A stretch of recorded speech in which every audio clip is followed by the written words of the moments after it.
Assalamualaikum warahmatullahi wabarakatuh. Bismillahirrahmanirrahim. Alhamdulillah. Wassalatu wassalamu ala rasulillah wa ala alihi wa ashabihi ajma'in. Qala Allah ta'ala fi kitabihil karim. A'udzu billahi minasyaitonir rajim. Wa ma umiru illa liya'budullah mukhlishina lahuddin. Sadaqallahul azim. Terima kasih Ustaz pengacara majlis, ngurusi dan ahli-ahli jawatan kuasa masjid, tuan-tuan dan puan-puan, anak-anak pelajar-pelajar, mudah-mudahan dirahmati, diberkati oleh Allah Subhanahu wa taala. Di antara surah yang paling kita ingat, yang dekat dengan kita ialah surah Al-Alaq, ataupun yang kita sebut dengan Iqra. Al-Alaq tu tak berapa nak tahu surah apa tau. Tapi kalau sebut surah Iqra, lajulah. Iqra bismi rabbikal ladzi khalaq. Khalaqal insana min 'alaq. Bacalah dengan nama Tuhan kamu yang menjadikan. Baik, tuan-tuan yang saya hormati, surah ini sebenarnya dekat dengan kita, cuma kita tak perasan. Berkali-kali kita baca di dalam Al-Quran yang Allah menjelaskan bahawa Al-Quran ini petunjuk, huda lil muttaqin. Kalau kita tengok dalam peristiwa Gandhi mati ditembak, bila dia buat mogok lapar, dia berpuasa, dia tak nak makan, datang orang tembak dia. Gandhi ni orang tembak dia. Bila orang tembak dia, dia cedera parah. Dalam waktu dia cedera parah tu, dia sebut huda.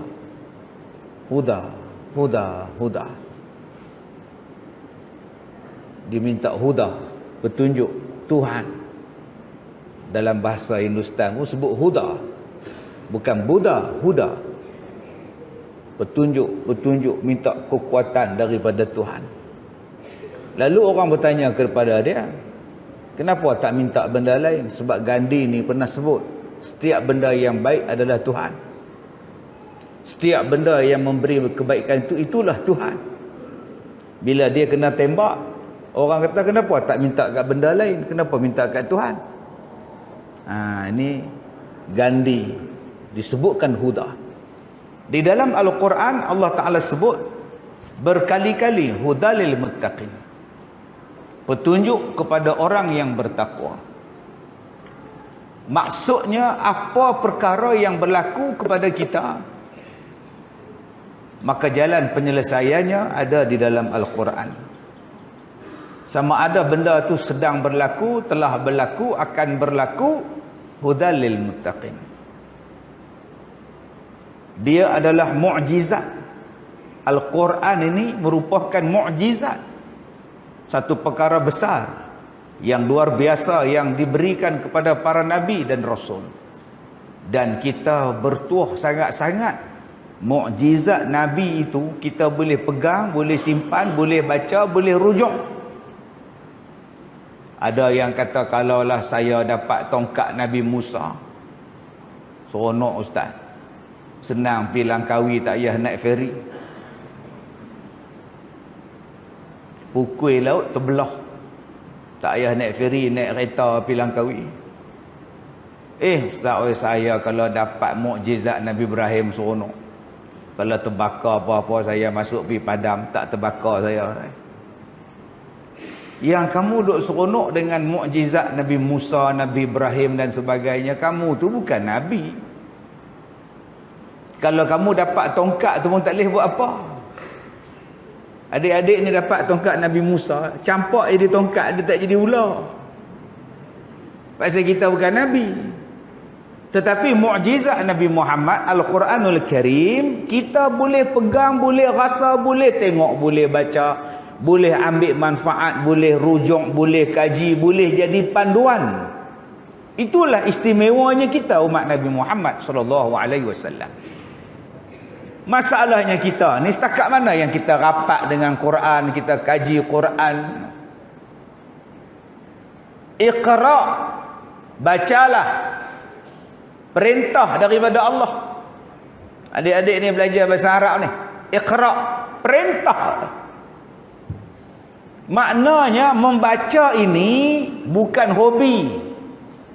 Membaca itu adalah perintah daripada Allah.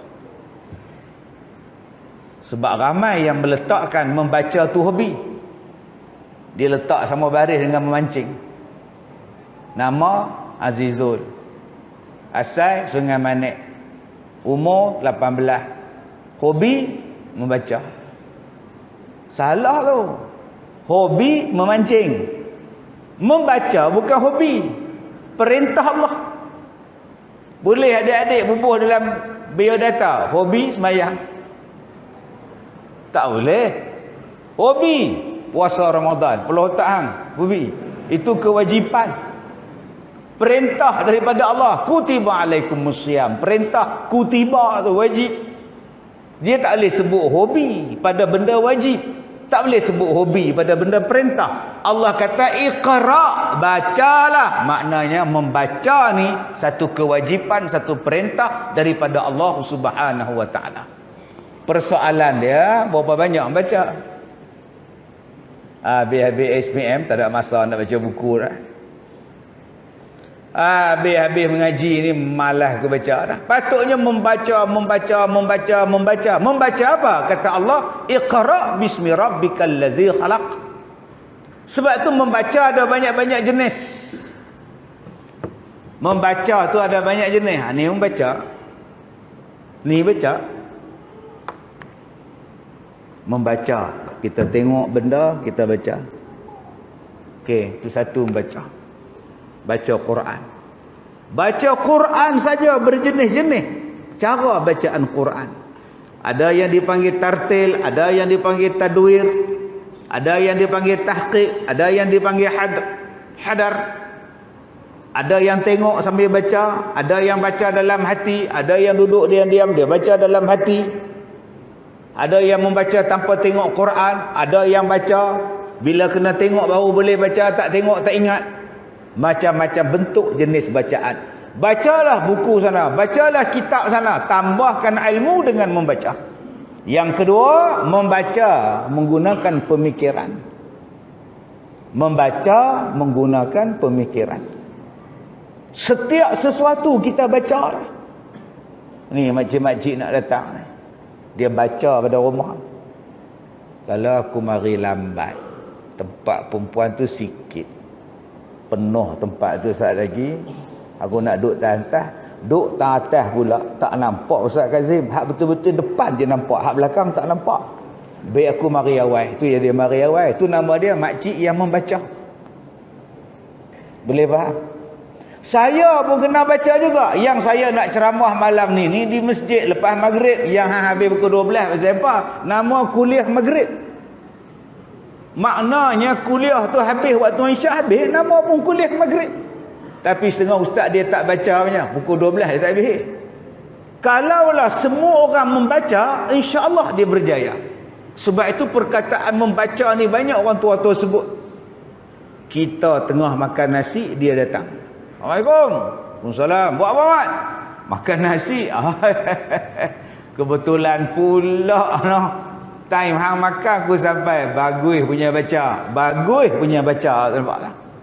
Tuan-tuan pergi tanya Cina Teluk Intan tu. Kedai lain semua tutup. Kedai dia yang buka hari raya. Orang pakat pi kedai dia. Wah, toking hang pandai menega tu. Orang lain tutup, hang buka. Mesti banyak untung hari ni. Kita meniaga, kita pandai baca mah. Talah baca, kita talah untung punya. Nampak? Kita mesti pandai baca mah. Tu nama dia iqra. Tuan-tuan tengok badminton, pengulas sukan. Lee Chong Wei lawan Taufik. Taufik ke belakang, dibalas oleh Lee Chong Wei. This smash daripada Lee Chong Wei gagal dibaca oleh Taufik Hidayat. Gagal dibaca. Apa maknanya? Dia gagal membaca. Nak angkat shuttle macam mana? Kalau tuan-tuan membaca setiap sesuatu dengan jalan yang Allah Ta'ala redha, maka jalan yang tuan-tuan buat itu insya-Allah betul. Sebab itu kita baca, kita nak buat, kita fikir, kita nak kaji dan sebagainya. Itu kata Allah, Rabbika, bismi Rabbika, dengan nama Tuhan engkau yang menciptakan. Maka apa yang kita kena buat? Aku buat ni Allah redha. Kalau Allah redha aku buat. Kalau Allah tak suka aku tak buat. Senang je hidup orang Islam. Kalau Allah redha aku buat. Kalau Allah tak redha aku tinggal. Senang je. Tak ada sebab kita nak buat dosa. Senang saja. Yang ni Allah redha aku buat sungguh-sungguh. Yang ni Allah tak redha aku tinggal sungguh-sungguh. Kemudian kata Allah, khalaqal insana min 'alaq. Dijadikan manusia itu daripada segumpal darah. Tuan-tuan yang saya hormati, berapa banyak di dalam Al-Quran Allah Ta'ala sebut. Yang pertama Allah Ta'ala kata daripada tanah. Dalam surah Al-A'raf, qala ma mana'aka alla tasjuda id amartuk qala ana khairum min khalaqtani min narin wa khalaqtahu min tin. Iblis kata pada Allah, Iblis, apa yang menghalang engkau sujud pada Adam bila aku perintahkan kau sujud pada Adam? Apa yang menghalang kau? Iblis menjawab, saya lebih baik daripada dia. Saya dijadikan daripada api, dia dijadikan daripada tanah. Mana boleh api tunduk pada tanah? Dalam Quran Allah Ta'ala sebut berkali-kali Nabi Adam, manusia yang pertama, dijadikan daripada tanah. Kemudian dalam ayat lain pula Allah Ta'ala kata manusia ni jadi daripada air benih. Air pula dah. Allah Ta'ala sebut daripada benih manusia dijadikan min nutfatin amsyajin nabtalih, daripada air mani pula dah. Mari dalam ayat ni pula Allah Ta'ala sebut daripada alaq, min alaq, daripada segumpal tanah. Dalam ayat lain pula Allah Ta'ala sebut mudghah pula, daripada seketul daging pula dah. Mana satu yang betul ini? Kejap tanah, kejap darah, kejap air mani, kejap seketul daging, sekejap seketul darah, segumpal darah. Subhanallah, Masya Allah tuan-tuan. Itulah asal kejadian manusia. Berkali-kali Allah ceritakan proses kejadian manusia. Satu benda yang ajaib yang Allah Ta'ala ciptakan, manusia daripada tanah. Boleh jadi Nabi Adam. Allah sebut benda ni dalam Al-Quran juga, dalam surah Al-A'raf. Laqad khalaqnakum thumma sawwarnakum thumma qulna lil malaikati isjudu li Adam fasajadu illa iblis lam yakum minas sajidin, kata Allah. Kami yang menciptakan kamu dan kami yang membentuk kamu. Thumma sawwarnakum, kami yang membentuk rupa kamu, kata Allah. Mata macam mana, hidung macam mana, telinga lagu mana, kepala lagu mana, semua macam mana. Kemudian kata Allah, kami perintahkan malaikat sujud pada Adam. Semua sujud melainkan iblis. Daripada tanah Allah bentuk manusia. Sebab tu kita ni jangan duk belagak dengan tanah. Asal kita daripada tanah. Kadang-kadang anak masuk dalam rumah kaki berselut. Masuk tak basuh kaki terus jalan. Hei, kotor rumah aku, selut. Awak tu pun asal pada selut, cakap banyak. Kamu tu pun asal pada tanah. Belagak tang mana kita ni.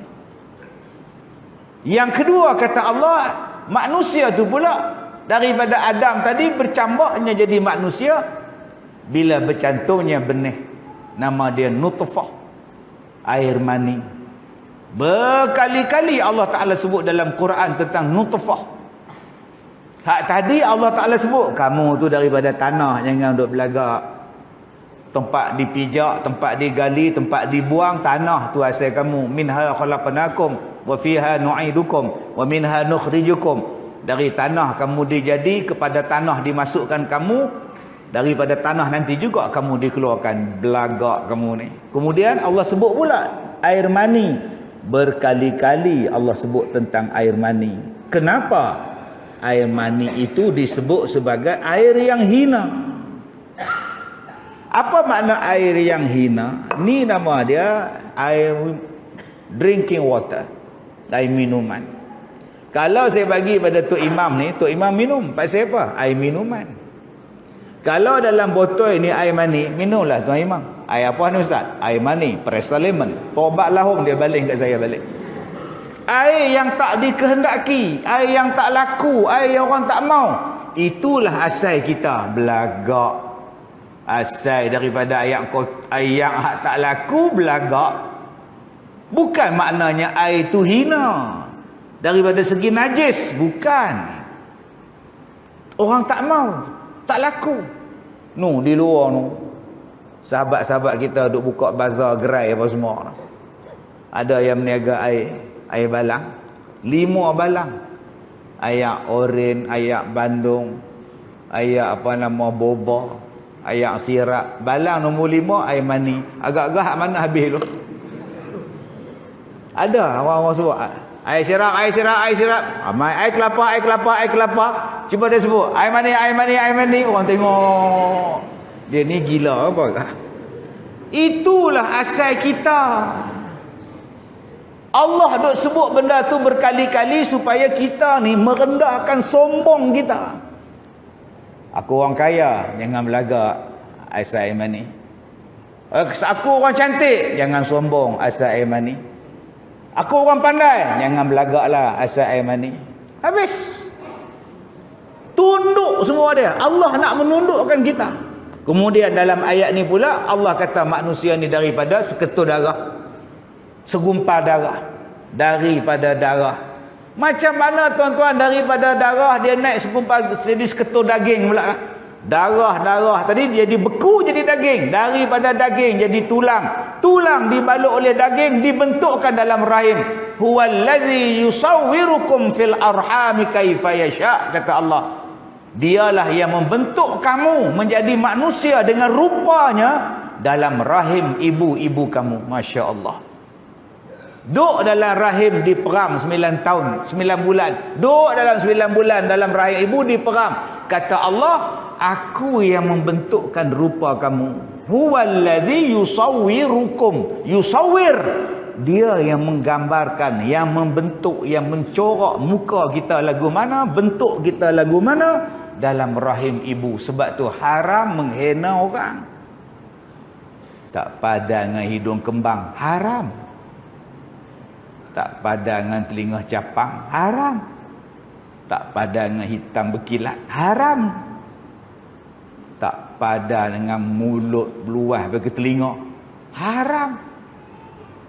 Bukan dia yang minta macam tu. Kata Allah, Allah yang bentukkan dia macam itu. Yang kita pergi duk kutuk dia pasal apa? Berdosa. Kata Allah, aku yang jadikan kamu daripada alaq.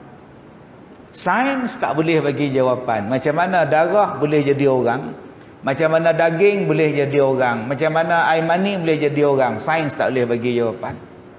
Tuan-tuan ambil air mani dalam botol, tunggu 9 bulan, bilalah nak jadi orang. Tobat lahum tak jadi ya.